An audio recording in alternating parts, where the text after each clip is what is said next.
4000 лет назад египтяне мед в чай хоть и не клали, зато хорошо знали, медом можно законсервировать все, что угодно. Хоть помершего фараона, хоть кусок мяса, который, если его обмазать медом, пролежит до следующего солнца.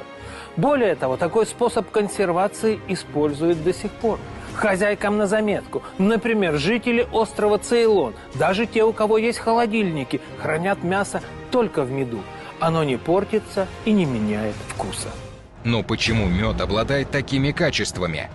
Когда ученые заинтересовались этим, их ждали удивительные открытия. Специалисты развели в стакане дистиллированной воды чайную ложку меда и детально исследовали полученную жидкость.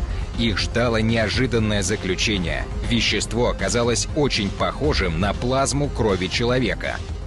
Наша с вами плазма состоит из глюкозы, и мед состоит из глюкозы и фруктозы.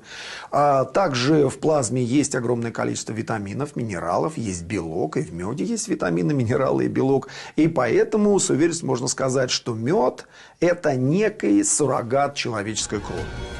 Но как получилось, что мелкие кусачие насекомые научились делать сложнейший продукт, который похож на нашу плазму, сохраняет еду свежей и при этом полностью усваивается организмом человека?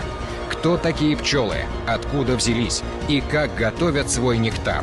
Подойти к разгадке феномена меда ученые смогли только сейчас. Это продукт, который может храниться тысячи лет. Аналогов такому нет вообще, в принципе, на планете Земля. Мед, который найден был в гробнице Тутанхамона, до сих пор можно употреблять в пищу. В нем не развивается болезнетворная микрофлора, в нем не развиваются споры плесени. Именно за счет этого он имеет бактерицидные свойства и свойства консерванта натурального. Современная наука находит все новые и новые полезные свойства и качества меда. В апреле этого года индийские ученые провели исследование, и оказалось, что мед прекрасно справляется с мукозитом. Эта болезнь слизистой рта и желудочно-кишечного тракта появляется у онкобольных после химиотерапии. Если больной употребляет мед, его ткани восстанавливаются значительно быстрее. Но самое ценное, что мед способствует предотвращению инфарктов. Сотрудники университета Вашингтона рассказали, каким образом. Все дело в особом сахаре.